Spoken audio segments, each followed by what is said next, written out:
Sir ಇವನು ಒಂದ್ಸಲ police ಸ್ಟೇಷನ್ಗೆ ಕಂಪ್ಲೇಂಟ್ ಕೊಟ್ಟಿದೆ, ನಮಗೆಲ್ಲ ಕೊಲೆ ಬೆದರಿಕೆ ಹಾಕೋದು ಎದುರಿಸೋದು ಮಾಡೋದು ಹಂಗೆ ಮಾಡ್ತಿದ್ದ.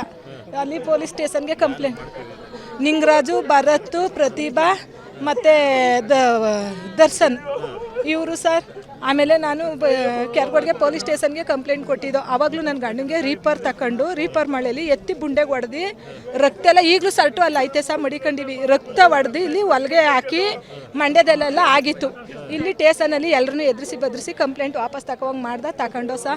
ಆಮೇಲೆ ನಾನು 13 ವರ್ಷ ಅವನ ಜೊತೆಲಿದ್ದೆ. 13 ವರ್ಷವೂ ನನಗೆ ಕೊಡಬಾರ್ದು ಚಿತ್ರಹಿಂಸೆ ಎಲ್ಲ ಕೊಟ್ಟು ಮಾಡಿ ಗಂಡನಿಗೆ ಹೇಳಿದ್ರೆ ಅಯ್ಯೋ ಏನೂ ಇಲ್ಲ ಬಿಡು ಅನ್ನೋದು, ಇವ್ರಿಗೆ ಹೇಳಿದ್ರೆ ಏನೂ ಇಲ್ಲ ಬಿಡು ಅನ್ನೋದು ಅಂತ ಚಿತ್ರಹಿಂಸೆನೇ ನನಗೆ ಕೊಟ್ಟ. ನಾನು ಭಾಗ ತಗೊಂಡು ಇನ್ನು ಇರೋಕ್ಕಾಗಲ್ಲ ಇವನ ಜೊತೆಲಿ ಅಂದ್ಬಿಟ್ಟು ನಾನು ಬಂದೆ ಸರ್. ಆಸ್ತಿನಿಂದ ನಮ್ಮ ಮಕ್ಳು ಇಲ್ಲಿ ಎಲ್ಲರೂ ತಿರ್ಗಾಡಿದ್ರೆ ಸ್ಕೂಟ್ರ್ ಹಚ್ಚೋದು, ಕೊಲೆ ಮಾಡ್ತೀನಿ ಅನ್ನೋದು, ಇವ್ಳು ತೆಗಿತೀನಿ ಅನ್ನೋದು, ಹಂಗೆಲ್ಲ ಅನ್ನೋದು ಮಾಡ್ತಿದ್ದ. ನಮ್ಮ ಕಿರಿಯನಂದ ಹಂಗೂ CC ಕ್ಯಾಮ್ರಾ ಹಾಕಿಸ್ಕೊಂಡ. ನಾವು ಇಲ್ಲಿರೋ ಜನ ಬಿಟ್ಟಾರೆ, ಅವ್ನು ಇಲ್ಲಿಂದ ಅಲ್ಲಿ ಗಂಟ ನಾನು ಬಂದು ನನ್ನ ತಗ್ಸೋಕ್ಕೆ ನನ್ನ ಮೈದ ಹೇಳಿದ್ದು. ನಾನು CC ಕ್ಯಾಮ್ರಾ ಬೇಡ ಅಂದೆ ಸರ್. ಪೊಲೀಸ್ನವ್ರ ಹತ್ರ ಸಹ ಅವನು ಏನು ಬೇಕಾದ್ರೂ ಇವಾಗ ಆ ಕೊಟ್ಟು ಕಂಪ್ಲೇಂಟೇ ಎಲ್ಲನೂ ಹಿಂದಕ್ಕೆ ತಗ್ಸಾಕ್ಬಿಟ್ಟ.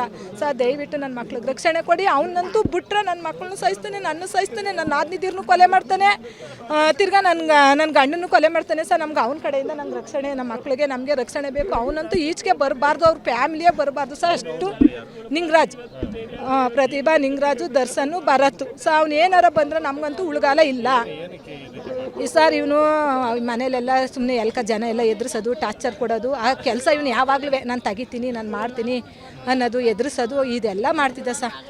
ಮನೆ ಒಳಗೂ ನಾವು ಇವ್ನು ಹಿಂಸೆ ತಡಿನಾರ್ದೆ 13 ವರ್ಷ ಇದ್ದೆ ಅವ್ನ ಜೊತೆಲಿ. ಆಮೇಲೆ ಆಗಲ್ಲ ಇವನ ಜೊತೆ ಅರ್ಗಿಸ ನಾನು ಇರಲ್ಲ ಅಂದ್ಬಿಟ್ಟು ಬಂದೆ ಸರ್. ಈಗ ನಿಂಗರಾಜು ಮಾವ ಇವನು. ಆಮೇಲೆ ಜಮೀನುಗಳು ಸಹ ನಮ್ಮ ಅಯ್ಯ ಸತ್ತಾಗಲೇ ಕೋರ್ಟ್ಗೆ ಎಲ್ಲನೂ ಬರ್ಸ್ಕೊಬಿಟ್ಟವನೇ ಸಹ. ನಮಗೆ ಗೊತ್ತಿಲ್ಲ ಈ ಥರ ಸೈನ್ ಹಾಕ್ಸ್ಕೊಂಡು ಹಿಂಗೆ ಮಾಡೋನೆ, ಹಿಂಗೆ ಮಟ್ಟವನೇ ಅನ್ನೋದು ಏನೂ ಗೊತ್ತಿಲ್ಲ.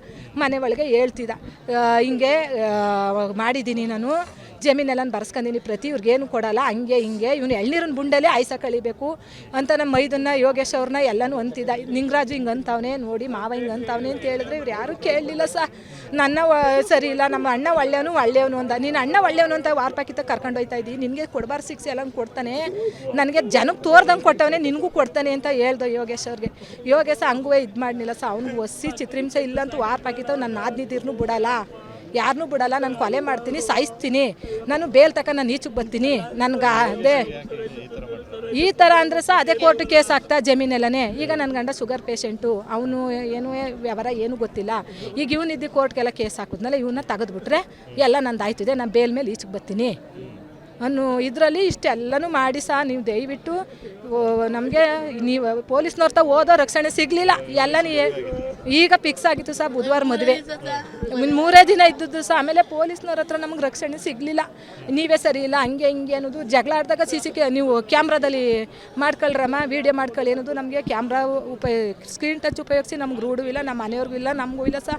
ಗದ್ದೆ ಕೆಲಸ ಆಯಿತು, ನಾವಾಯಿತು, ಹಂಗಿದ್ದು ಅದೆಲ್ಲ ಆಸ್ತಿಗೆ ಮೆಂಟಲ್ ಟಾರ್ಚರು ಸಹ. ಅವ್ನು ಏನು ಗೊತ್ತಾ, ಬೀದಿಲಿ ಅವ್ನಿಗೆ ಯಾರು ಹಿಂದಕ್ಕೆ ತಿರುಗ ಮಾತಾಡುವಂಗಿಲ್ಲ, ಭಯದಿಂದ ಜನ ಎಲ್ಲ ಬದುಕಬೇಕು ಅವ್ನು ಕೇಳ್ತಿದ್ದಂಗೆ. ಸೊ ಆಮೇಲೆ ನನಗೂ ಆಗೋಷ್ಟು ಮನೆ ಒಳಗೆ ಮದುವೆ ಮಾಡ್ಕೊ ಬಂದ್ಬಿಟ್ಟು ಸಹ ನನ್ನ ಕಣ್ಣೀರಲ್ಲಿ ಕೈ ತೋರಿಸಿ ಮೆಂಟಲ್ ಟಾರ್ಚರ್ ಒಸಿ ಕೊಟ್ಟಿಲ್ಲ ಅವನು ನನಗೆ.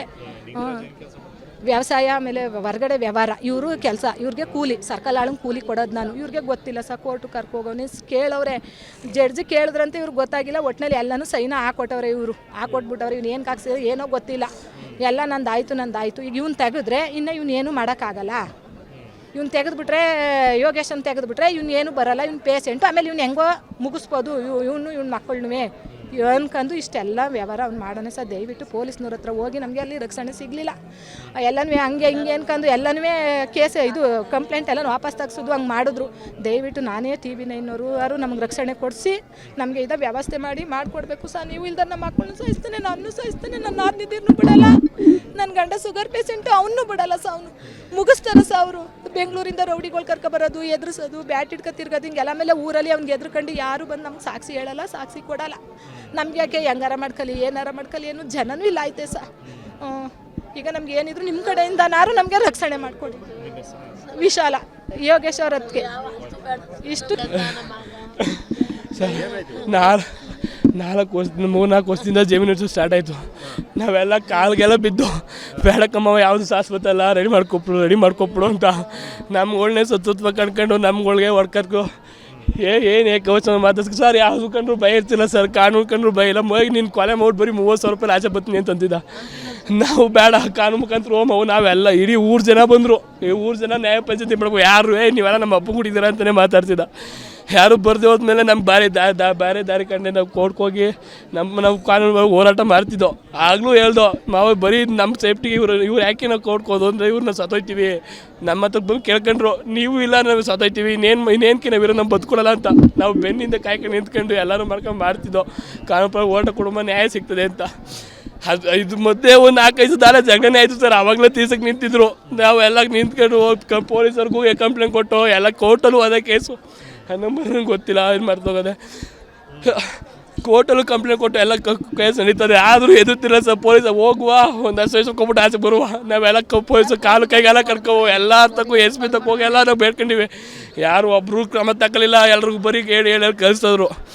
3 ದಿನ ಮದುವೆ ಸರ್, ಅಲ್ಲ ಒಂದು ವಾರದಿಂದ ಹೇಳ್ತಿದ್ರು ಹಿಂಗೆ ಆಯ್ತದೆ ಅಂತ. ನಾವೆಲ್ಲ ಕಂಪ್ಲೇಂಟ್ ಎಲ್ಲ ಕೊಡ್ಬೋದು ನಮ್ಮ ಮಾವನಿಂದ ಅವ್ರು ಆ ಥರ ಎಲ್ಲ ಸುಮ್ಮನೆ ಅಂತಾರೆ ಬಿಡು ಅಂತ. ರಾತ್ರಿಗಂತೂ ಜೊತೆಲಿದ್ದೆ. ನೆನ್ನೆ ಅವ್ರ ಅಮ್ಮಂಗೆ ಹಾರ್ಟ್ ಅಟ್ಯಾಕ್ ಆಗಿ ಶ್ವಾಸಕೋಶ ಇನ್ಫೆಕ್ಷನ್ ನಾನೇ ಕರ್ಕೊಂಡು ಅಡ್ಮಿಟ್ ಮಾಡಿದೆ. ಅವರು ಹೋಗ್ಬಿಡಂಗಿದ್ರು, ಹೆಂಗೋ ದೇವ್ರ ಬದುಕಿಗೆ ಇಲ್ಲ ಐಸಿಲ್ ಅವರ ವೆಂಟಿಲೇಷನಲ್ಲಿ. ದುಡ್ಡು ತಗೊಬತ್ನಿ ಹೆಂಗೆ ಓದ ಸರ್, ನಾನು ರಜಾ ಕಕ್ಲಿ ದುಡ್ಡು ಟ್ರೈ ಮಾಡ್ಕೊಂಡು ಓದೆ ಬರೋಸಲ್ಲಿ ಈ ಥರ ಮಾಡ್ಬಿಡು ಬರ್ಬೇಕಾದ್ರೆ ಫೋನ್ ಮಾತಾಡ್ಕೊಂಬಂದ. ಅವನೆಷ್ಟು ಇವ್ನು ನಮ್ಗೆ ಕೊಲೆ ಮಾಡಿದವನು ಎಷ್ಟು ಹಾಕ್ಸಿವ್ನಿ, ಬಾ ನೀನು ಬಾ ಅದು ಹೋಯ್ತವನಿ ನಾನು ಬತ್ನಿ ಇಲ್ಲ ಹೋಗ್ಬೇಡ, ನಾನು ಬಂದ್ಮೇಲೆ ಹೋಗ್ಮೋ ಜೊತೆಲಿ ಅಂತಂದೆ. ಇಲ್ಲ ನಾನು ಆಯ್ತು ಎಮ್ಮೆ ಕಡಕ್ತಾ ಇರ್ತೀನಿ ಬಾ ಅಂತಂದ. ಬರೋಸಲ್ಲಿ ಕಾಯ್ಕೊಂಡು ಕೆಲಸ ಮಾಡಲ್ಲ ಸರ್. ಇವಾಗಲೂ ಕೊಲೆ ಮಾಡಿದವರು ಫೋನ್ ನೋಡ್ಕೊಂಡು ಎಲ್ಲ ಸ್ಟೇಟಸ್ ನೋಡ್ತವ್ರೆ, ಯಾರು ಏನು ಕ್ರಮ ತಗೋತಲ್ಲ, ಏನು ಮಾಡ್ತಲ್ಲ. ನಾವೇನು ಮಾಡೋ ಸರ್ ಈ ಥರ ಆದರೆ ಏನಾದ್ರೂ ಹಾಕೊಂಡು ಒಂದಷ್ಟು ದುಡ್ಡು ಮಡಗಿರಿ ದೇಶನೇ ಆಳ್ಬೋದ ಸರ್ ಕೊಲೆ ಮಾಡ್ಬಿಟ್ಟು. ಹಾಂ ಈ ಥರ ಮಾಡ್ಬೋದು ಸರ್. ನಮ್ಗಳ್ನ ಹೇಳ್ತಾರೆ ಸರ್, ಕತ್ತಿಸ್ಬಿಡು ಕೆರೆಗೆ ಎಸ್ಬಿಡ್ತೀನಿ ಸರ್. ಇವನು ಇದ್ದ ಸರ್ ಪ್ರತ್ಯಕ್ಷವಾಗಿ ಅವ್ರದ್ದು ಭರತು ದರ್ಸು ದೊಡ್ಡ ನಿಂಗರಾಜು ಅಂತವ್ರೆಲ್ಲ ಕಾಯ್ಕೊಂಡಿದ್ದು ಚಾಕು ಚೂರಿ ಮತ್ತು ಮಚ್ಚಲಕ್ಕೊಂಡು ಒಳಗೆ ಡೋರ್ ತೆಗ್ದೆಸ್ಗೆ ಹಿಂದ್ಗಡೆಯಿಂದ ಹಿಡ್ಕೊಂಡು ಚುಚ್ಚಿ ಚಾಯ್ ಸರ್ ಎಷ್ಟು ಸುಚ್ಚೋರು ನೋಡಿ ಸರ್ ನೀವು ಹೆಂಗಾರ. ಹಾಂ ಸರ್ 4-5 ಜನ ಇದ್ರು ಸರ್. ಆ ಗೌಡ್ಗೆರ ಮಾವರು ಅವರು ಸಾಥ್ ಕೊಡ್ತಾರೆ. ಲಿಂಗಾಜು ಭರತು ದರ್ಶನು ಪ್ರತಿಭೆ ಎಲ್ಲ ಇದ್ರು ಸರ್. ಕತ್ತು 28 ಥರ ಚೂರಿ ಹಾಕೋರೋದು ಹೆಂಗಾರ ಮನ್ಸು ಬರ್ತು ಸರ್. ಈಗ ನಾವು 3 ದಿನ ಮದುವೆ ನನ್ನ ಜೀವನ ಕಡ್ಕೊಂಡು ನನ್ನ ಜೀವನ ಸರಿ ಹೋಯ್ತದೆ. ಇದೊಂದು ನಿನ್ಕ ಮಾಡ್ಕೊಡ ಅಂತ ಕೇಳ್ಕೊತಿದ್ದ. ನಾವೆಲ್ಲ ಓಡ್ಕೊಡ್ಕ ಮಾಡು ಪಾಪ.